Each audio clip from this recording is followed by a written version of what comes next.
The XRP price is red today, down 4%, near $1.05, and fear just hit 30. I want to show you why Wall Street loves days exactly like this one. If you hold 5,000 XRP, here's the truth. Nothing that broke today was about XRP. I've got the receipts. Oil, the 10-year, and that fear reading. Like, comment, subscribe, and hit the bell if you want more XRP news. Let's roll the first tape. Pull up the price of oil. Look at this. I'll walk you through all 4 receipts in under 3 minutes. Oil is the price of moving everything everywhere. When it jumps on war headlines, the whole market flinches. Stocks, gold, crypto, all of it. The crowd sells everything with risk attached, and it sells first and reads later. XRP just got sold right alongside everything else. Receipt 2 is the 10-year treasury at 4.5%. Think of it like a bank paying 4.5%, while the market has a bad day. Cautious money gets paid to sit out a scary week. So today, it's sat.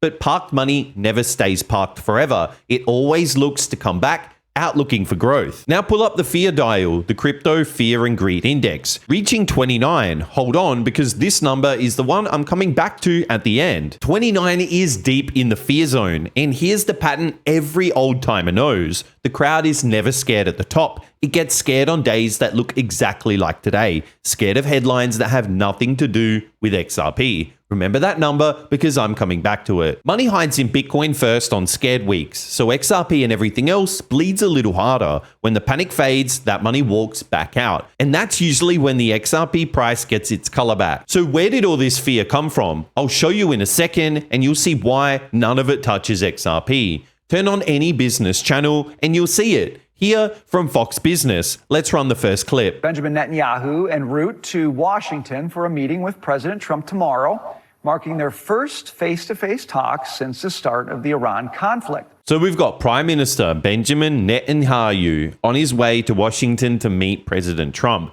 Their first face-to-face meeting since the Iran conflict started. That's what put a bid under oil today. There's no Ripple story in there. Nothing about the XRP ledger at all. Here's what I know about days like this. They never change what XRP is. They only change who holds it. The impatient holder sees a war headline and dumps a 5-year asset in 5 minutes. The patient one checks whether anything actually changed, and today, nothing did. So the poll today is simple. Was today panic or was today patience? Drop panic or patience in the comments and tap the like, subscribe, and the bell while you're down there. Now the half of the autopsy that actually matters. What the patient money did while the crowd hit the sell button. That's the part I actually care about. Fresh 13F filings pulled from the SEC's own database this week shows 14 firms with 18 separate positions in the new XRP ETFs. A 13F is a form where professional money managers confess what they own. And the ETFs those firms hold are now sitting at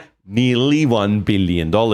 Here's what that means in plain English. While the crowd was selling a headline about oil, professional managers were signing government forms that say we hold XRP ETFs on purpose, on the record. That paperwork comes from people who plan in years, not afternoons. And I want you to hear it from the buying side too. Here's Faryar Shirzad, Coinbase's chief policy officer on Fox Business. But it creates an even playing field. Here's what he said in part. I'm very supportive of moving the Clarity Act forward so we can get some market structure in place and start to move the innovation process along. Faryar, do you foresee a moment where other bank CEOs get on board with Clarity?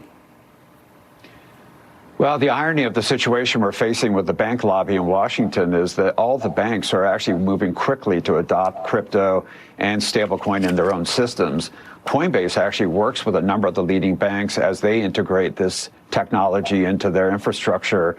The bill itself has actually an entire title devoted to giving banks assurance that as they adopt crypto technology, they won't be subject to regulatory uncertainty if you have another Gary Gensler type regulator come in who decides they want to politicize this issue. So there's a lot of big wins in that bill. I think that's what David Solomon understands, and I think that's why he came out in favor of it.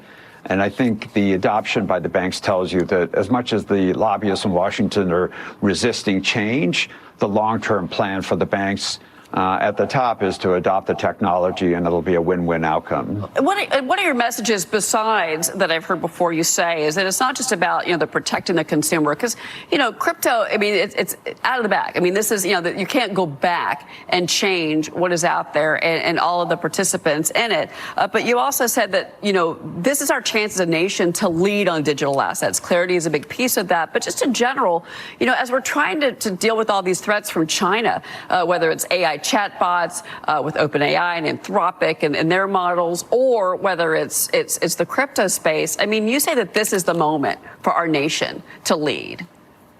Oh, 100%. So crypto fundamentally is a technology that allows people to transfer value, whether it's money or a financial instrument, as easily as they transfer a text or an email. And that is an extraordinary breakthrough in our ability to exchange and conduct commerce electronically. And so the power of the United States over the last 70 years, 80 years has been our control over the global financial system. The next generation of that financial system is being built as we speak using crypto technology. The country that invests most in this technology is China at the moment. And so clarity is the question in front of the Senate about who will lead the next generation of developing the financial system. Will it be the United States or will it be China? And I think the opportunity is to make sure it's the U.S., and we hope the Senate takes up that opportunity. All the banks, his words, moving quickly to adopt crypto. And Coinbase is working with leading banks as they wire into their infrastructure. Banks don't check the fear gauge before they build. Quick word on Washington, the Senate slid the Clarity Act towards September. The Polymarket odds on it passes this year slipped about a point to 37%. That's a delay on a calendar, not a dent in the demand for XRP. Last receipt, I saved my favorite for last. While the XRP price was falling, listen to where the money conversation actually was. This is Ali Tagger, Vice President at the National Cryptocurrency Association, on the Thinking Crypto Show. Let's take a listen. That's exactly right. I actually just spoke at a digital asset conference in Dallas right before I saw you in New York, and it was an interesting mix of people who were there. It was mostly traditional financial advisors, and they were talking a lot about some of the things you just described, tokenization of real-world assets, tokenized stocks, ETFs. There was a lot of conversation at the event about how people may have crypto in their portfolios and they might not even realize it. For example, if it's a part of your 401k or your pension fund. When I meet people in the wilds who are like, I don't get crypto, I don't know what's in it, I say, totally respect that. If I can be nosy, what's in your 401k? And people always have a 401k, but they almost never know what's in it. And so, we don't want to scare people by thinking you're investing in something that you don't have visibility into. It's more the point of we grew up with 401ks as an investment vehicle. And so it's sort of just expected that if you have a job that offers it, you're going to do it. But who's really doing the homework to dig into the portfolio specifics and where the investments are?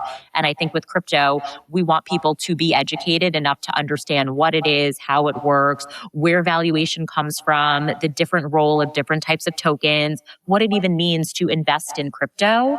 But they don't need to get so bogged down with the terminology and the jargon that they sort of lose the plot and, dismiss it, because again, it can feel a little bit overwhelming with all of the fun terminology we like to say. A digital asset conference in Dallas, mostly traditional financial advisors, and they were talking about tokenized assets, not the red candle on a Tuesday. So here's the autopsy report signed. The XRP price fell around 5% because oil jumped. The 10-year paid 4.5% and the fear gauge touched 29. Nothing broke on the XRP ledger today, and on days like this, the market runs its oldest transfer. XRP moves from hands that watch headlines to hands that read paperworks. I think most of the crowd will stare at the red candle today. The banks, the 13F filers, and those advisors in Dallas will keep building right through it. This red day will fade like all others did, and the build out won't even slow down. I read today as noise, and the patient money reads it the same way. XRP at today's level, with all that building underneath, it's like a setup. Like, comment, subscribe, hit the notification bell, and I'll see you in the next video.